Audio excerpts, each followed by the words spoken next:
So sleep, the need for sleep varies between individuals and across the lifespan as we age. Normally adults will sleep around 7 to 9 hours per night, although that varies across different individuals and different age groups.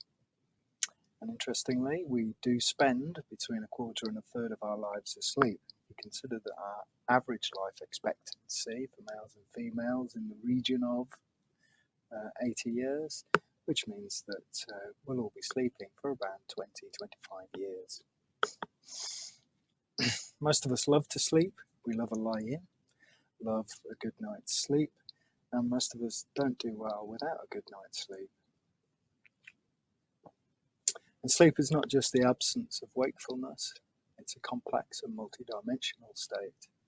A lot of things happen during sleep in our physiology and our cognition. Sleep influences all major body systems, and there's a whole host of sleep problems. And it's well recognized that adequate sleep enhances functional abilities, our attentiveness, our concentration, our moods, and our motivations. And also good sleep promotes healing, recovery, and general health and wellness. And we also recognize that inadequate sleep impairs our concentration, our memory, our ability to be productive, our overall happiness and satisfaction with life. Importantly, we need to understand or appreciate that good sleep requires diminished physiological and psychological arousal for this to occur, and we'll be looking at some of these issues through this session. So the neurobiology. So we've got circadian rhythms and the homeostatic mechanism. Circadian is our 24-hour body clock, and homeostasis is the ability to adjust the body, the physiological activity within the body according to the wakefulness and the sleep patterns that we have every day.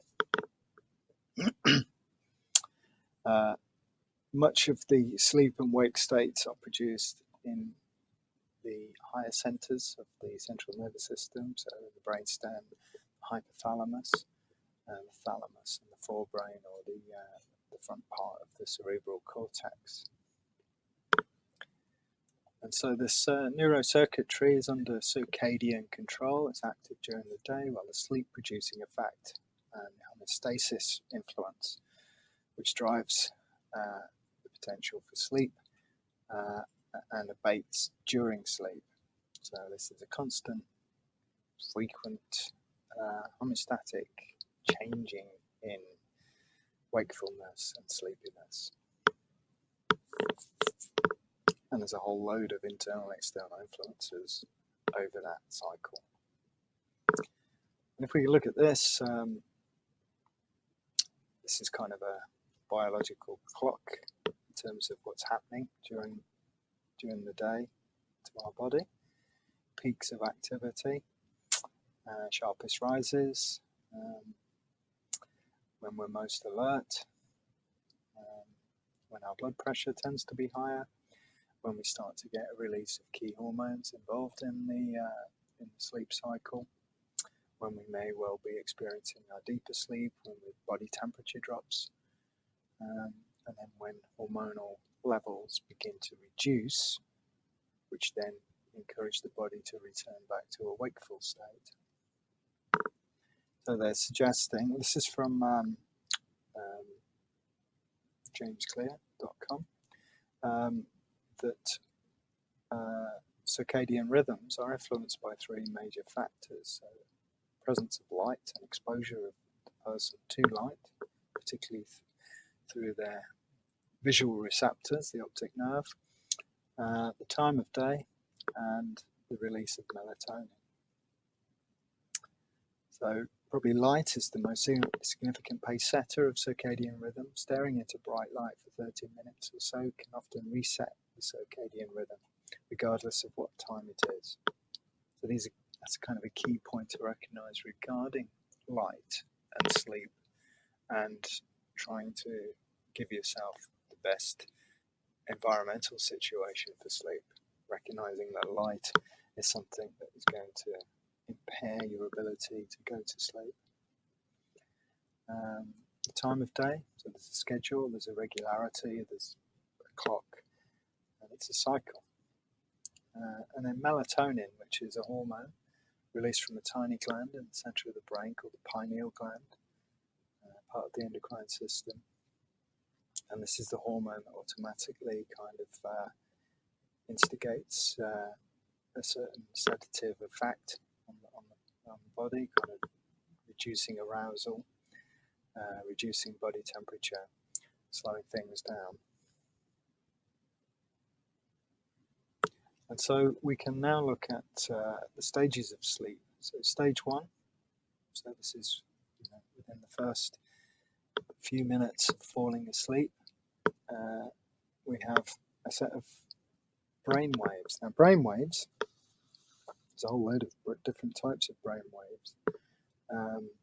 Brain waves are somewhat a mass of synchronized electrical pulses that are produced from masses of central nervous system neurons communicating with each other. Now, these can be measured and observed during brain EEG scanning. So the electroencephalography studies are used to inform sleep research. And as a result of sleep research, which there's been a lot done, we've got a recognized set of 5 key stages of sleep. So stage 1 is the first few minutes, very light sleep. And during this phase, we get alpha waves and theta waves. During the daytime, it's the beta waves that dominate. So beta waves are fast brain waves, and they dominate the wakeful state. Alpha waves, which we've just identified here, occur during early sleep. They're also occurring during wakefulness, but perhaps where we're less kind of physically or mentally alert and active. And alpha waves are slower brain waves, and these occur, as we said, both during wakefulness and relaxation. Theta waves, which also begin in stage 1 sleep, these are slower than alpha, and these occur both during stage 1 and stage 2. So in addition to the basic pattern of theta wave dominance in stage 2, which is still a fairly light stage of sleep, we do get sudden increases in brainwave frequency, and these are called sleep spindles. So these begin at the end of stage 1 and during stage 2, and sudden increases in wave frequency.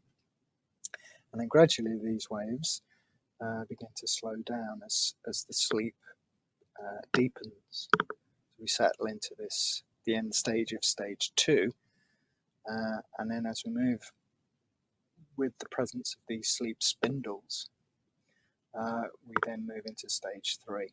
It's the beginning of our deep sleep. And this is where we start to have a dominance of delta waves. So delta waves are the waves producing the deepest sleep, and the delta waves continue into stage 4 when we're into what is considered to be our deepest sleep. And during the deep sleep, particularly in stage 4, this is the period where we experience recovery, effective recovery if we're achieving good stage 4. It's where healing takes place for injuries, wounds, tissue repair following training effects, for example, and also for growth, repair, and reproduction of cells. And this stage of sleep boosts the immune system, restores energy for the next day. And then most people have heard of rapid eye movement sleep, so REM sleep. We would class stage 1, 2, 3, and 4 as non-rapid eye movement sleep. And REM sleep occurs once you've gone into this kind of deeper or deepest level of sleep. So about an hour and a half after falling asleep, if that sleep is undisturbed, then typically we're going to be starting to experience a change in our pattern of sleeping activity. And typically an average adult will have a series of rapid eye movement cycles within their sleep, within their deep sleep, and each one lasting, an hour or so. And this is where the brain is actually subconsciously very active. It's where dreaming occurs. It's called REM because the eyes move very quickly and in various directions underneath the eyelids. And we get an increase in heart rate, blood pressure, and respiratory rate.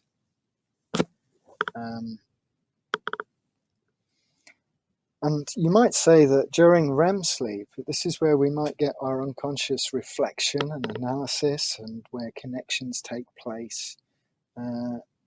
As it's considered that REM sleep is where our cognitive experiences are consolidated and aspects of our learning and recent memories, the things that have just been occurring over the course of the day, these are processed into areas of our brain. And so essentially REM sleep plays an important part in our cognitive kind of store of information, knowledge, learning, and memory. Because that's where the brain will be consolidating that information, processing it, and storing it from the time that we've just had. So when you consider what goes on, particularly during stage 4, with the recovery, repair, healing, and growth, and then rapid eye movement sleep, it's really clear to appreciate how important good sleep is to general health. I think by understanding those basic phases of sleep and what goes on, then we can better understand the importance of trying to make sure that good sleep occurs in people. So, and just continuing with that, our dreams occur during this final kind of set of phases of sleep. We obviously may also get our nightmares during that period as well, which would be classed under the banner of parasomnias, kind of events and activities that occur to disrupt sleep. But our dreams suggest that dreams are necessary for great brain growth. It's part of the process of information processing. It's part of the process for cell rejuvenation. And for also, as well as processing and storing information, but also eliminating certain information that is no longer useful. And for creativity, many people will, draw on some of their experiences of what they've dreamt, literally.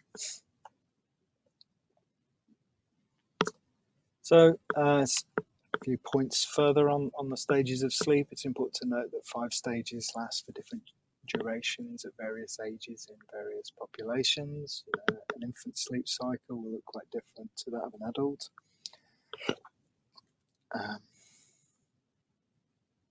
Most of our non-REM sleep, so the stages 1 to 4, occur earlier in the night.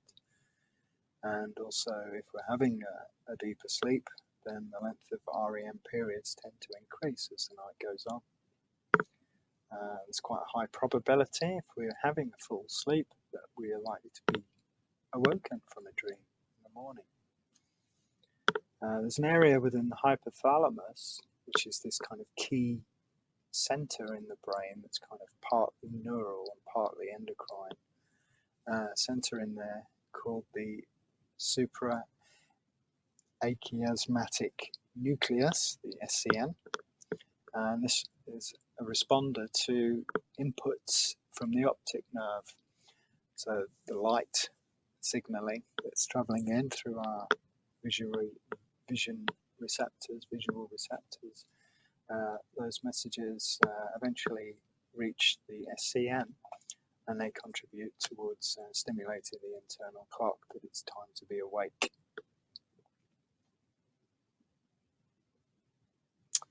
Also, as well as responding to this fresh stimulus, obviously this initial stimulus might be the alarm clock, but In the mornings, we also the body has to be awoken physiologically, and part of that will be the production of stimulating hormones such as cortisol. Um, the SCN also responds to light by delaying the release of other hormones such as melatonin. So the melatonin hormone, which is released from the pineal gland, levels of this gradually rise in the evening, stay elevated through the night, increase during darkness, and that promotes sleep. So we know that sleep influences all of the body's major physiological systems, including thermoregulatory, so the regulation of body temperature, musculoskeletal tissue, particularly when we think of what exercise can do, the endocrine system, respiratory, cardiovascular, gastrointestinal, and immune systems. We know that sleep will impact on a whole host of aspects of health. We'll talk a little bit more about weight shortly.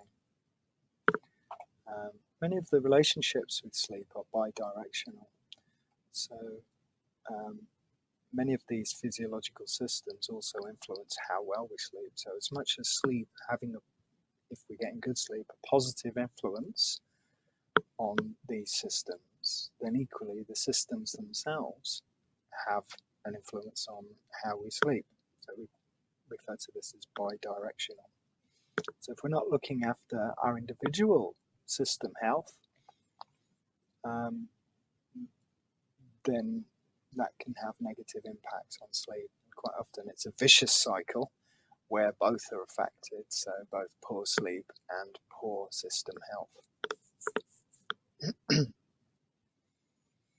And also with a vicious cycle of poor sleep, then so poor sleep, disturbed sleep, can all drastically change an individual's thinking and behaviour, and then negatively impact their mental, physical, and emotional health. So that's kind of a summary of some of the things that we achieve when we sleep well. So some sleep disorders.